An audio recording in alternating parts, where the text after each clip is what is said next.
भारतीय वास्तुकला की इस कड़ी में आप हमारे साथ देश भर में फैले कुछ चुनिंदा किलों की सैर करेंगे। हमारा लक्ष्य इन किलों की शिल्पकला, वास्तुकला और इंजीनियरिंग को समझना है।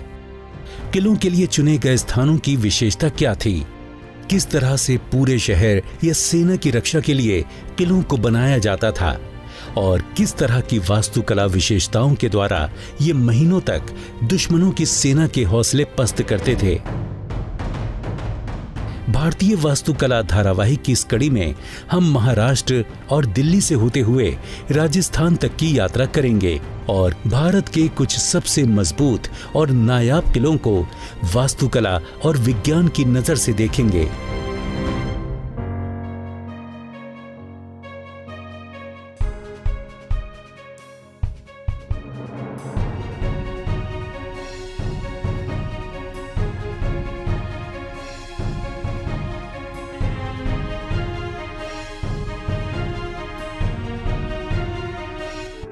हम अपनी पहली मंजिल तक पहुंचने के लिए महाराष्ट्र के शानदार तटों और मछली पालन पर निर्भर रहने वाले गांवों से होते हुए एक समृद्ध ऐतिहासिक विरासत वाले छोटे से लेकिन खूबसूरत गांव मुरुद तक पहुंचते हैं।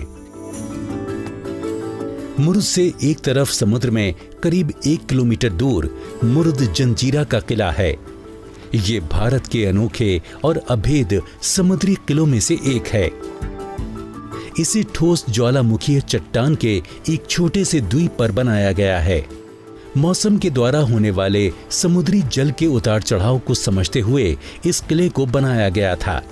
इस किले के निर्माण में हम समुद्री जल विज्ञान की समझ का उपयोग देख सकते हैं। पानी से घिरे होने के कारण इस किले का रणनीतिक महत्व रहा है। किले के ऊपर से सिद्धि शासकों द्वारा जहाजों पर नजर रखी जाती थी। इससे वो प्राचीन व्यापारिक मार्गों को नियंत्रित करते थे। दिलचस्प बात यह है कि भारत के पश्चिमी तट पर खड़ा ये एकमात्र किला है जो डच, ब्रिटिश और मराठों के आक्रमणों के बावजूद अपराजय रहा है। मराठों ने इसे अपने कब्जे में लेने के लिए 13 से अधिक प्रयास किए। जब हम किले की ओर बढ़ते हैं तो हम महसूस करते हैं कि हम प्रवेश द्वार नहीं देख पा रहे हैं, परंतु थोड़ा नजदीक पहुंचने पर जब 12 मीटर ऊंची दीवारों की विशालता का एहसास होता है, तब हमें प्रवेश द्वार और उसकी खड़ी सीढ़ियों की झलक दिखाई देती है। ये बेहतरीन वास्तुशिल्प और इंजीनियरिंग कौशल का कमाल है। इस विशेषता ने किले की सुरक्षा में भी महत्वपूर्ण भूमिका निभाई है। पहला लाभ ये था कि इससे यह सुनिश्चित हो सकता था कि प्रवेश द्वार किसी भी सीधी तोप के वार से सुरक्षित रहेगा। दूसरा, दुश्मन की नौकाओं को 12 मीटर तक किले के नजदीक पहुंचना पड़ता था ताकि वो मुख्य द्वार की ओर आक्रमण कर पाएं। ये मुरुद पर तैनात तोपों के लिए पर्याप्त दूरी थी ताकि वो दुश्मनों को आसानी से नष्ट कर सकें। ज्वार स्तर कम होने के कारण हमारे डाव का लंगर किले के द्वार से लगभग 15 मीटर दूर लगा है। मुख्य प्रवेश द्वार की ओर जाने के लिए मुरुद की विशाल दीवारों के साथ चलना पड़ा। किले की निचली नींवों पर सदियों से पड़ने वाली लहरों के चिन्ह आज भी दिखाई देते हैं। किले को सबसे पहले 15वीं सदी में एक स्थानीय मछुआरे ने समुद्र में एक विशाल चट्टान पर बनाया था। उसका विचार अपने समुदाय को समुद्री डाकुओं से बचाने का था। हालांकि अहमदनगर के निजाम शाह की नजर इस किले पर थी, इसलिए अहमदनगर राजाओं के सरदार सिद्धियों ने किले पर कब्जा कर लिया था। इन्होंने ही पत्थर का किला बनाकर अगली कुछ शताब्दियों तक इस पर शासन किया। इस किले का नाम मुरुद जंजीरा है। माना जाता है कि जंजीरा शब्द अफ्रीका के जजीरा शब्द से प्रभावित था, जिसका अर्थ है टापू।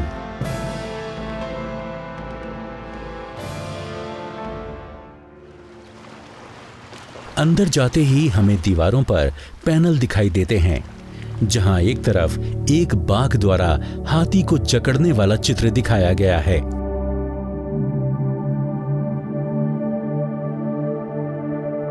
वहीं दूसरी तरफ 2 हाथी आपस में लड़ रहे हैं और 2 शेर उन्हें देख रहे हैं। इन्हें सिद्धि शासकों का प्रतीक चिन्ह माना जाता था।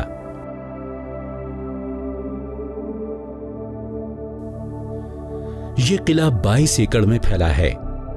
ये पत्थरों से बना है जिन्हें सीसा, रेत और गुल के मिश्रण से जोड़ा गया है।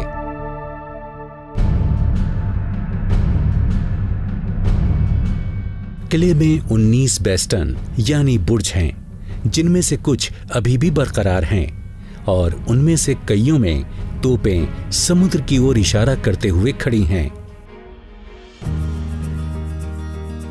किले की मुख्य इमारत अब खंडर में बदल चुकी है। लगभग 600 वर्षों के दौरान इसमें अधिकारियों और उनके परिवारों के लिए महलों, क्वार्टर, मस्जिद, मंदिर सहित प्राकृतिक ताजे पानी की 18 मीटर गहरी 2 झीलों और कई कुओं आदि का निर्माण किया गया। किले की प्राचीर पर लगभग 200 से अधिक तोपें हैं। कुछ तोपें यहीं बनाई गई थीं और कुछ को यूरोप से भी लाया गया था। प्रवेश द्वार की रक्षा 3 प्रमुख तोपें करती हैं। इन्हें 5 प्रकार की धातुओं से तैयार किया गया था और इन तोपों से समुद्र में दूर तक गोला दागा जा सकता था। एक बड़ी तोप इसलिए प्रसिद्ध है कि ये सूरज की गर्मी में घंटों तक गोले दागने के बावजूद कभी गर्म नहीं होती थी। किले के कुएं भी अनोखे हैं क्योंकि समुद्र के अंदर होने के बावजूद इनका पानी मीठा है। ये पर्यटकों को आज भी पानी मुहैया कराते हैं। हमने भी इसका परीक्षण करने का प्रयास किया। वाकई पानी काफी ठंडा है। किले के अंदर ताजे पानी के विशाल तालाब हैं।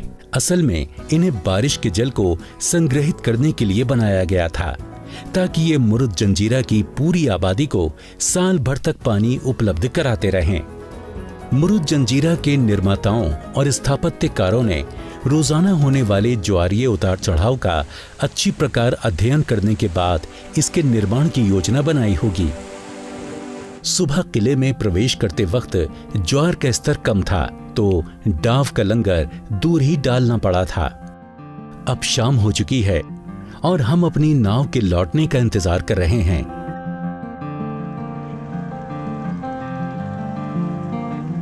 अब ज्वार का स्तर ऊंचा हो गया है।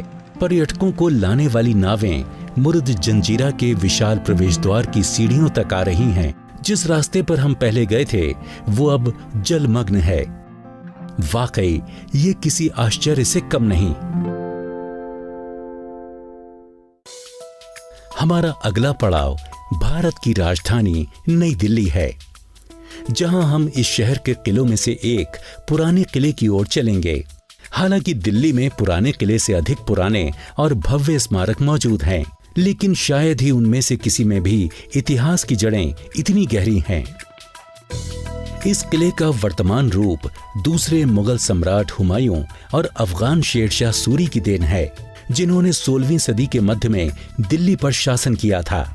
हुमायूं ने 1533 में किले का निर्माण शुरू किया था, लेकिन कुछ ही सालों में शेरशाह सूरी ने उसे सिंहासन से हटा दिया था। 15 साल के बाद फिर से हुमायूं ने इस किले पर कब्जा कर लिया। हम पता लगाएंगे कि इस किले की कौन सी खासियत इसे अद्वितीय बनाती है। ये माना जाता है कि इसे इंद्रप्रस्थ नामक पवित्र स्थल पर बनाया गया था, जिसका उल्लेख मिथकों और इतिहास में मिलता है। भारत के पुरातात्विक सर्वेक्षण के अनुसार यहाँ पर 1500 ईसा पूर्व मानव बसावट के प्रमाण मिले हैं। यदि हम इस विशाल ढांचे की संरचना को देखते हैं तो पता लगता है कि इसकी योजना 2 किलोमीटर की परिधि को ध्यान में रखकर बनाई गई थी। पुराने किले की विशाल दीवारों की ऊंचाई 18 मीटर तक है। इन मोटी दीवारों में 3 विशाल दरवाजे बनाए गए हैं। इसके आसपास एक चौड़ी खाई है जो यमुना नदी से जुड़ी थी और इसके एक हिस्से को आज भी देखा जा सकता है। ये किला दिल्ली में इस्तेमाल होने वाली निर्माण सामग्री में बदलाव का संकेत है। 16वीं शताब्दी के आसपास क्वार्ट्ज पत्थरों से हटकर संगमरमर और बलुआ पत्थर का उपयोग किया जाने लगा था। प्रारंभिक मध्ययुगीन काल के दौरान दिल्ली और इसके आसपास पारंपरिक निर्माण सामग्री के रूप में क्वार्ट्ज पत्थरों का इस्तेमाल किया जाता था। हम इसका प्रमाण कुतुब मीनार, अलह दरवाजा और गयासुद्दीन तुगलक के स्मारकों में देख सकते हैं। लेकिन बाद में हुमायूं का मकबरा और लाल किले जैसे स्मारकों को बड़े पैमाने पर संगमरमर और बलुआ पत्थरों से बनाया गया।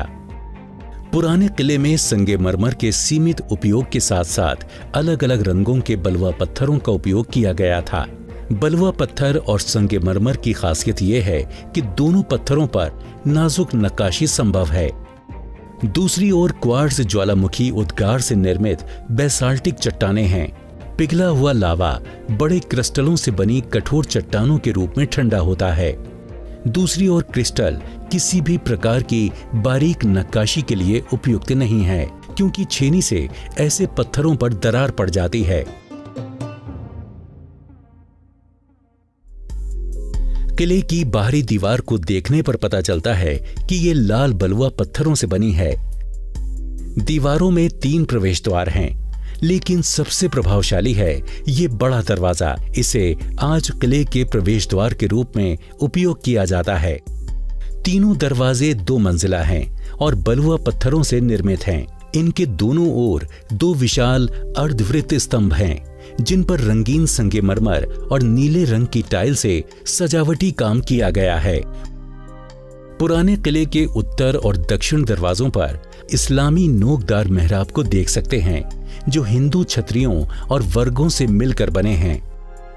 हम पूरे किले में ज्यामिति पैटर्न को भी देख सकते हैं।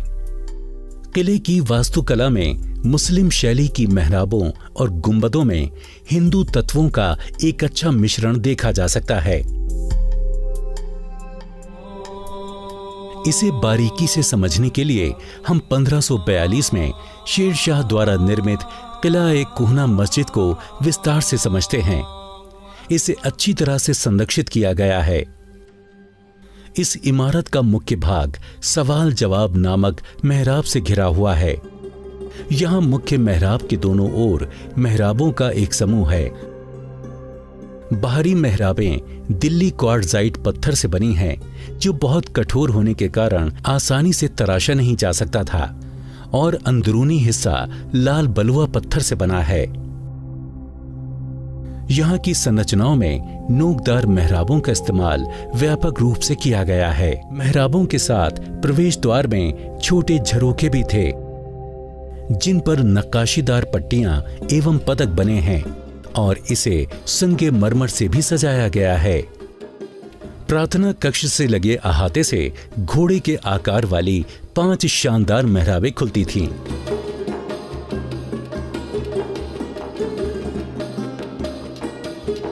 अधिकतर मुगल संरचनाओं के समान ही इस किले के भीतर भी जल निकायों का निर्माण कराया गया था। चूंकि किला ऊंचाई पर है, इसलिए मुख्य कुएं को गहरा खोदा गया था, जिसमें ढलावदार 89 सीढ़ियां थीं। इनसे 22 मीटर नीचे उतरा जा सकता था। हम्माम या स्नान घर में गर्म और ठंडे पानी की व्यवस्था थी। यहाँ आज भी टेराकोटा पाइपों को देखा जा सकता है, जिनसे पानी लाया जाता था।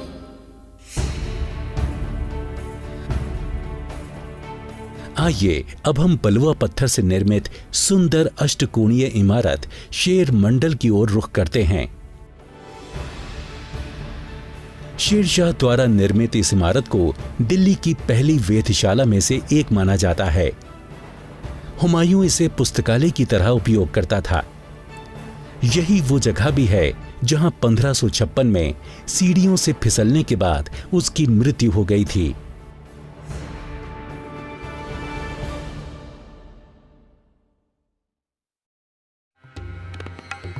अब हम चलते हैं भारत के किलों के बेहतरीन शहर चित्तौड़गढ़ की ओर। ये राजस्थान के 6 पहाड़ी किलों का हिस्सा होने के साथ ही यूनेस्को की विश्व विरासत सूची में भी शामिल है। चित्तौड़गढ़ का निर्माण 7वीं शताब्दी के दौरान विभिन्न मौर्य शासकों द्वारा करवाया गया था। ये 180 मीटर ऊंची पहाड़ी के ऊपर स्थित है। क्षेत्रफल के मामले में ये भारत का सबसे बड़ा किला है। ये 700 एकड़ क्षेत्र में फैला हुआ है। ये 3 किलोमीटर की लंबाई में फैला है। इसकी बाहरी परिधि 13 किलोमीटर की है।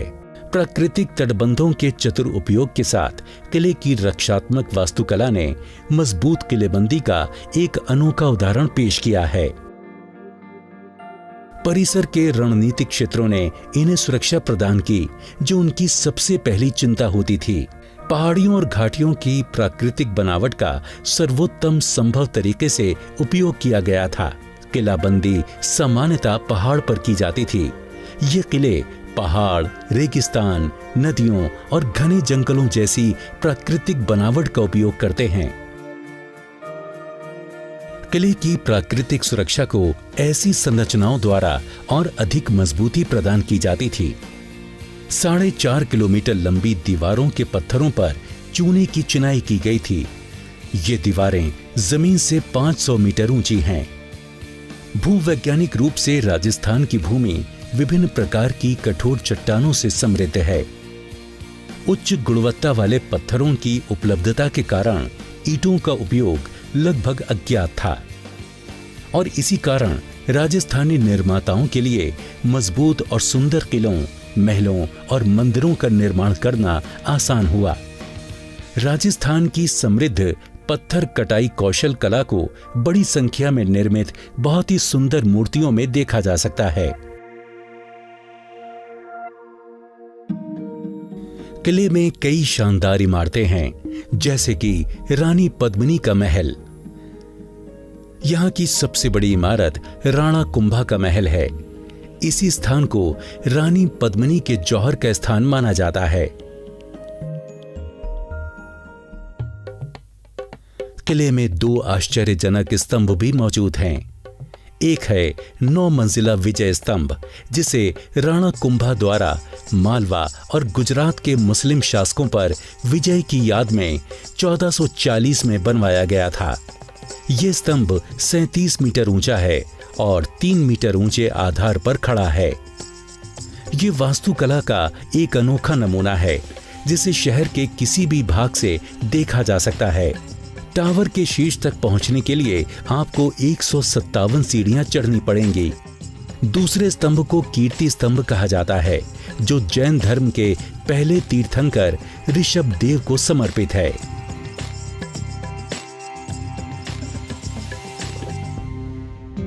घेराबंदी के दौरान आत्मनिर्भरता के लिए किले की सबसे महत्वपूर्ण आवश्यकताओं में से एक कई महीनों के लिए पानी की नियमित आपूर्ति सुनिश्चित करनी होती थी। चित्तौड़गढ़ किले के योजनाकारों ने स्पष्ट रूप से इस बात को ध्यान में रखा। इसीलिए किले में 84 जल निकाय बनवाए गए थे, जिनमें से 22 अभी भी मौजूद हैं। अक्सर चित्तौड़गढ़ किले को जल किला भी कहा जाता है। राजस्थान में जहां बारिश कम होती है और पानी के प्राकृतिक संसाधन तालाब, कुंड और बावड़ियां शामिल हैं। जब हम गर्मियों के दौरान किले के दौरे पर गए थे, तब भी एक प्राकृतिक झरना प्रसिद्ध गौमुख जलाशय में बह रहा था। इसके पानी को पवित्र माना जाता है। किले का 700 हेक्टेयर का 40% क्षेत्र जल निकायों और जलाशयों से घिरा है। स्पष्ट होता है कि इन जलाशयों की सालाना पानी भंडारित करने की क्षमता लगभग 4 अरब लीटर है। भरपूर पानी होने के कारण अकाल की परवाह किए बिना 50,000 सैनिकों की फौज किले में 4 साल तक रह सकती थी।